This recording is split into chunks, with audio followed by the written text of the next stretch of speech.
जयपुर में अरुण और विजय दोनों भाई अपने माता पिता के साथ एक कमरे में रहते थे।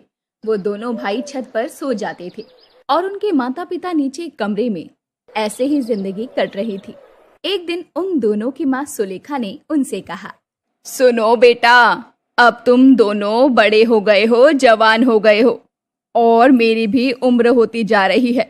मुझसे अब ज्यादा घर का काम नहीं हो पाता है, इसीलिए अब तुम दोनों शादी करके मेरे लिए बहुएं ले आओ जो इस घर को संभाल सके। शादी और हम? अरे माँ, अभी तो हम दोनों की आमदनी भी कुछ खास नहीं है। खिलाएंगे क्या हम अपनी पत्नियों को? हाँ माँ, इस घर में तो कमरा भी एक है, फिर रखेंगे कहाँ उनको? अरे, जिनके घर में एक कमरा होता है उनकी शादी नहीं होती है क्या? बस अब मुझे कुछ नहीं सुनना। मैंने लड़कियां देख ली है। अगले महीने शुभ मुहूर्त है, उसी में मैं तुम दोनों की एक ही दिन शादी करवा दूंगी। इससे खर्चा भी बच जाएगा। अब तुम दोनों शादी की तैयारियां करो बस। सुलेखा ने अपनी मर्जी से उन दोनों को शादी के लिए राजी करवा लिया। अब दोनों भाइयों के पास और कोई चारा भी नहीं था। उन्हें माँ की बात को मानना पड़ा। ऐसे ही समय बीता और अगले महीने ही एक ही दिन दोनों भाइयों की दो चचेरी बहनों से शादी हो गई। दोनों बहनें ऐसी थी कि जिनमें बिल्कुल भी नहीं बनती थी। अरे निधि, देख, सब लोग तो मुझे ही देखे जा रहे हैं। हाँ, वो इसीलिए क्योंकि तो एक नंबर की जोकर लग रही है। जोकर। क्या मुझे जोकर कहा? अरे जोकर तो तू लग रही है, चुड़ैल। तूने मुझे चुड़ैल कहा? तू चुड़ैल। मर जा कुत्ती, तू मर जा। फिर क्या था, दोनों बहनें एक दूसरे के बाल पकड़कर मंडप पे ही लड़ने लगी। उन दोनों के बीच भरे मंडप में हाथापाई होने लगी। पंडित जी ने बड़ी मुश्किल से दोनों को शांत करवाया। तू चल चुड़ैल ससुराल, वहाँ तो मैं तुझे देख लूंगी। अरे जा जा, तू क्या मुझे देखेगी? मैं ही तुझे देख लूंगी। शादी के बाद दोनों बहुओं का सुलेखा ने खुशी खुशी गृह प्रवेश करवाया। अंदर आते ही रचना ने कहा, अरे ये क्या, हमें तो कहा गया था लड़के का खुद का घर है। हाँ, खुद का ही है, लेकिन बस थोड़ा छोटा है। इसे छोटा कहते हैं? खैर अच्छा है जो भी है, मैं बहुत थक गई हूँ, मुझे मेरा कमरा दिखा दो। और मुझे भी मेरा कमरा बता दो कहाँ है। उफ, इस शादी की भागदौड़ में तो हम कितने थक गए हैं। बहू, कमरा तो एक ही है, तुम दोनों को एक ही कमरे में रहना है। क्या, एक कमरा? अब मुझे इस चुड़ैल के साथ एक कमरे में रहना होगा? ना बाबा ना, मैं तो इसके साथ बिल्कुल ना रहूं। ये तो चुड़ैल है एक नंबर की। तो आप कौन सा दूध की धुली हुई हो? आप भी तो वही हो, मुझे भी इनकी शक्ल नहीं देखनी। अरे चुप करो तुम दोनों बहनें होकर एक दूसरे को खाने को दौड़ रही हो। अब तो ना चाहते हुए भी तुम दोनों को एक दूसरे की शक्ल देखनी पड़ेगी। हमारे घर में एक ही कमरा है। पहले मैं और ये उसी में रहते थे, लेकिन अब से हम दोनों रसोई में सो जाएंगे और तुम दोनों उस कमरे में। उन दोनों बहनों यानी कि देवरानी जेठानी को उस कमरे में भेज दिया गया, जहां वो देखती है कि कमरे में एक ही डबल बेड था। हे भगवान, मैं तो अपनी इस जेठानी की शक्ल तक नहीं देखना चाहती, लेकिन अब एक ही बेड में। हाय रे मेरी किस्मत, ये कहाँ फंस गई मैं। उफ, ऐसे एक कमरे में तो क्या ही हम अपनी सुहागरात मना पाएंगे। भगवान, तुझे बिल्कुल भी दया नहीं आई मुझ पर। कुछ देर के बाद में एक बिस्तर पर रचना और अरुण तो दूसरी तरफ विजय और निधि लेट जाते हैं। दोनों देवरानी जेठानी मुंह बनाकर लेटी हुई थी। क्या हुआ निधि डार्लिंग, आज के दिन तुम्हारा मुंह क्यों बना हुआ है? अरे आज तो हमारी सुहागरात है। सुहागरात? माय फुट, एक ही कमरे में, ऊपर से एक ही बिस्तर पर दो कपल सुहागरात मनाएंगे? बोलो भला, ऐसा भी कहीं होता है क्या? अपनी सुहागरात को लेकर क्या क्या सपने देखे थे मैंने, पता है। पार्लर वाली से फुल बॉडी वैक्स करवा कर आई हूँ, लेकिन तुम्हें क्या पड़ी है, सारा मूड ऑफ कर दिया। जहां एक तरफ उन दोनों में नोक झोंक हो रही थी, वहीं दूसरी तरफ रचना और अरुण का हाल भी कुछ ऐसा ही था। एक बात कहूँ स्वीट हार्ट, तुम इस लाल शादी के जोड़े में क्या कहर ढा रही हो? तुम आज बिल्कुल अप्सरा लग रही हो। लेकिन तुम ना मुझे एकदम जहर लग रहे हो। एक कमरा तो ठीक था, लेकिन एक ही बेड पर दो लोगों की सुहागरात। बताओ भला, इतिहास में ऐसा पहली बार हो रहा होगा। तुम्हारी माँ को भी ना सच में बिल्कुल भी समझ नहीं है। ओफो, अब छोड़ो ये सब बेकार की बातें, अब टाइम वेस्ट मत करो। पता है मुझे कब से इस दिन का इंतजार था।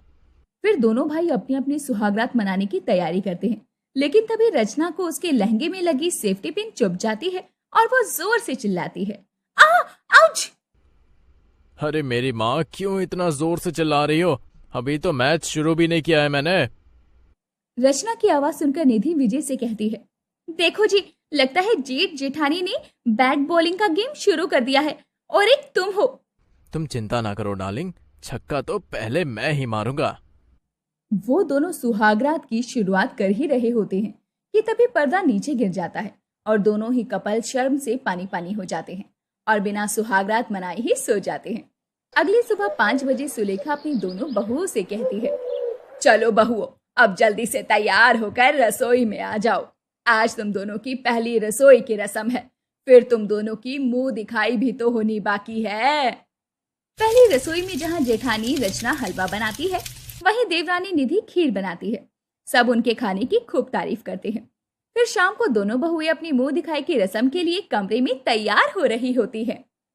अगर तेरा हो गया है तो हट जा शीशे के आगे से, मुझे भी तैयार होना है, मुंह दिखाई मेरी भी है, समझी? क्या फायदा जेठानी जी मेकअप करके, और वैसे भी आप उतनी ही भयानक लगोगी जितनी कि बिना मेकअप की लगती हो। तो चुप कर, तुझसे तो अच्छी ही दिखती। दोनों देवरानी जेठानी लड़ते झगड़ते तैयार हो जाती हैं। कुछ देर के बाद में पड़ोस की औरतें वहां आ जाती हैं और उनकी मुंह दिखाई की रस्म करती हैं। अरे वाह सुलेखा, तेरी तो दोनों बहुएं चांद का टुकड़ा है। अरे हाँ हाँ, सच में बहू रानियों, अब जल्दी से हमें खुशखबरी सुना दो। खुशखबरी? सुहागरात तो मनी नहीं हमारी और ऊपर से इन्हें खुशखबरी सुननी है। अरे पहले हमें खुश तो होने दो, उसके बाद ही तो तुम लोगों को खुशखबरी दे पाएंगे। फिर आधी रात को, चलो ना विजय, आज कुछ तूफानी करते हैं। रचना उसकी ये बात सुन लेती है। फिर विजय निधि के करीब आता ही है कि रचना जानबूझकर पर्दा हटाते हुए निधि को परेशान करते हुए कहती है, अरे सुनना निधि, वो पानी की बोतल पास करना, गला बड़ा सूख रहा है। गुस्से में निधि उसे बोतल पकड़ाते हुए कहती है, ये लो, अब आप ही पानी पीकर अपनी प्यास बुझा लो, ना जाने मेरी प्यास तो कभी बुझेगी। उस रोज फिर वो बिना सुहागरात मनाए ही रह जाते हैं। अगले दिन दोनों देवरानी जेठानी बाथरूम में नहाने के लिए झगड़ती हैं। पहले मैं जाऊंगी। नहीं, पहले मैं जाऊंगी। हाँ ये भी ठीक है, तुझे ज्यादा जरूरत है नहाने की वैसे। वो क्यों भला? ऐसा क्यों कहा आपने? क्योंकि तुझसे ज्यादा बदबू जो आती है। अच्छा, तो आपसे कौन सा गुलाब की तरह खुशबू आती है? आपसे भी तो बदबू आती है, शायद इसलिए जेठ जी आपसे दूर रहते हैं। चुप कर, ऐसा कुछ भी नहीं है।